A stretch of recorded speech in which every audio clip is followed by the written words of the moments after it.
आज त नौनलाई छस् त। तिमी जस्तो हो त महिना दिनमा नुहाउने। मेरो त 28-29 दिन भयो कि जिउ चिलाइहाल्छ।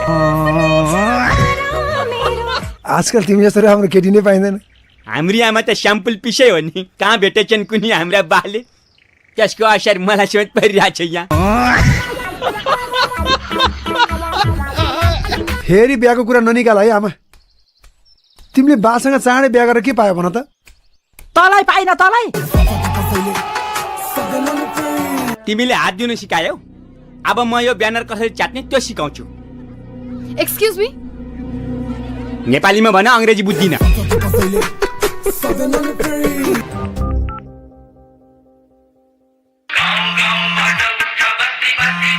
वार्ताको टेबलमा एकचोटि बस्दै नि त। यो केटीलाई मेरो फोन नम्बर कसले दिएछ?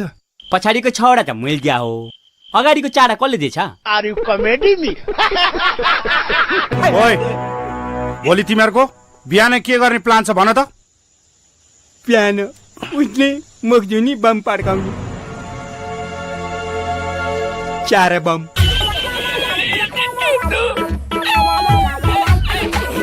पानी त आउँछ। कहिले आउँछ? मरेपछि। आज मर्यो कान्छा, भोलि पानी खान्छ।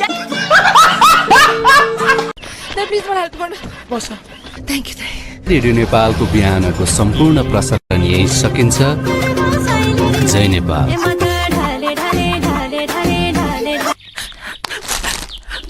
खाइबक्सोस् नजुर, खाइबक्सेन भने मरिबक्सन्छ। अब त चाउ चाउ खाऊ। चाउ चाउ हुट्याउँछ। 50 लाखमा 10 रुपियाँ त्यो चाउ चाउ पनि छोड। यस्तै त हो नि पोरो, जहिले यस्तै त। मारे नि आमा। ओए ठाउँको ठाउँ नथित न। मैले मात्र कौडी खेलेर भयो, मेरो बच्चाले चाहिँ खेल्नु पर्न। तिम्रो एउटी गइन्जास। काजी साहब नमस्कार। अब तेरो बिहा गर्नुपर्छ छोरा। हुन्छ हो आमा, तर सहान ल्यायो अर्काले सही हुँदो रहेछ।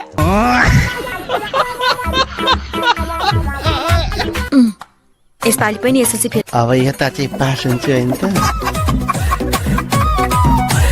लुगा नापेर आएको कि आगो तापेर आएको? अनि पुष्पाजीले के माथि चढ भन्नुभयो। के भनिस्? रुख माथि चढ भन्नुभयो।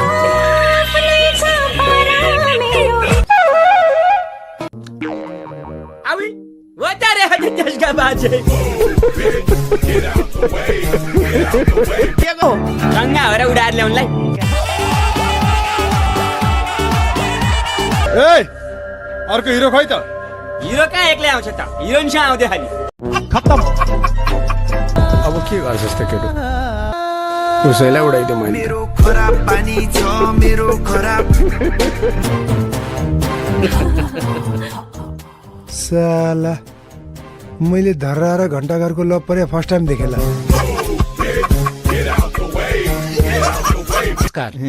तपाईँ पनि थुतुनु हेर्नु न, थुतुनु काइसाब जस्तो देखिन्छ। खत्तम। Bye bye. What's your academic qualification? I mean your educational level. Red label, black label, blue label चाहिँ चाख्या छैन। What is this? केटी माग्न गएको काल माग्न गएको भयो यार। हामी पनि बेकार डरेर भने बन्दुक छ भन्दैमा त्यसले पड्काइहाल्नु सक्छ। खत्तम। असाध्यै गर त्यहाँ गइदियो नि त। हामी सबै एकै दिन किन मर्नु? एकै दिन मर्यो भने सारा दिन एकै दिन पर्छ फेरि। Are you comedy me? फेरि खुस्केलिन बोल्यो।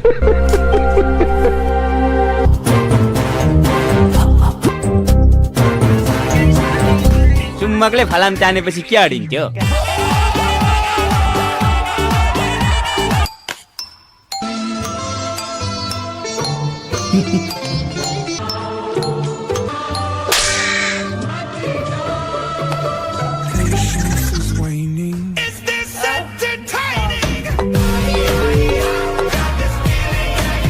बाइ द वे, म तपाईँको उमेर सोध्न सक्छु?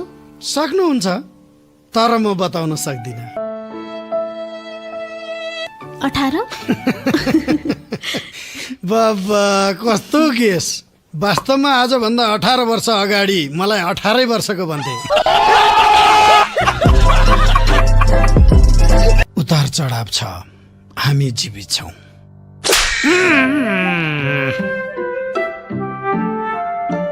यो हजुरबाले खुसीको थप्पड दिनुभएको यो घरमा बन्दुक सन्दुक त छैन है? किन? कहीँ हजुरबा एकदमै खुसी हुनुभयो भने? तपाईँ यो घरको को? वास्तवमा अनुसन्धान गरेर भन्नु पर्दा म यो घरको मालिक। मालिक? त्यस्तो त देखिँदैन। मालिक भन्ने बित्तिकै अनुहार विनोद चौधरीसँग मिल्नु पर्छ भन्ने छ। तपाईँले बिहेको बारेमा केही सोच्नु भएको छ? केटा मान्छे हुँ, बिहेको बारेमा अहिले सोच्दिनँ। किन? केटाहरूले बिहेपछि मात्रै सोध्छन् किन बिहे गरेछु भनेर। नमस्कार, मेरो नाम चाहिँ उद्वेग प्रसाद मनोहरलाल पवित्र हृदय उपाध्याय। यो मेरो मात्र नाम हो, छिमेकीहरूको होइन। अनि त्यहाँ गएर गर्नुपर्ने के? बिहे गर्ने, बिहे। के बिहे? सुन्यौ तिमीहरूले? बिहे रे केही छैन। पैसा आउँछ भनेदेखि बिहे मात्रै होइन, म त श्राद्ध पनि छोडिदिन्छु। खराब पानी छ मेरो खराब। शाला मटर चढेर आएपछि त माग्नेले नि सलाम भेट्दो रहेछ। अनि मैले बिहा गर्ने भने केटी तपाईँ नै हो? नियुक्ति स्थायी नै हो? यो निर्णय लिनुभन्दा पहिला तपाईँ कुनै मानसिक अस्पतालमा भर्ना हुनु भएको छैन? आफ्नो त अब पैसै माग्नु पर्यो। तर यो माग्ने काम त अहिले झडकमा पर्यो बाउ। यो सहरका कोही मान्छेसँग पैसै छैन। अस्ति एउटाको अनुहार यसो हेरेको आफैले 10 रुपियाँ झिकेर दिइदिए। नमस्कार नेताज्यू। भोलि हाम्रो पार्टीको जुलुस छ, 50-60 जना मान्छे यहाँको ल्याउने जिम्मा तेरो। ल्याउन सक्छस्? केलाई नसक्ने हजुर? ल, बच्चा चाहिँ ल्याउने होइन नि। बिहे त भएको छैन, बच्चा कहाँ ल्याउनु? जुलुस कहिले? आउने सोमबार। बोलेपछि पक्का भइगयो नि। पैसा माग्नु पर्दैन? पैसा चाहिएको छ। सबै पार्टीका मान्छेसँग पैसा लिन्छन्। यिनीहरू त मान्छे सिद्धिउने पार्टीका हुन्। देखि नसुमा गोहीका छालाको जुत्ते लाएको। पैसा ल्यायो भने भोलि मेरो छाला जुत्ता लाउँछ नि, थाहा पाउँछ।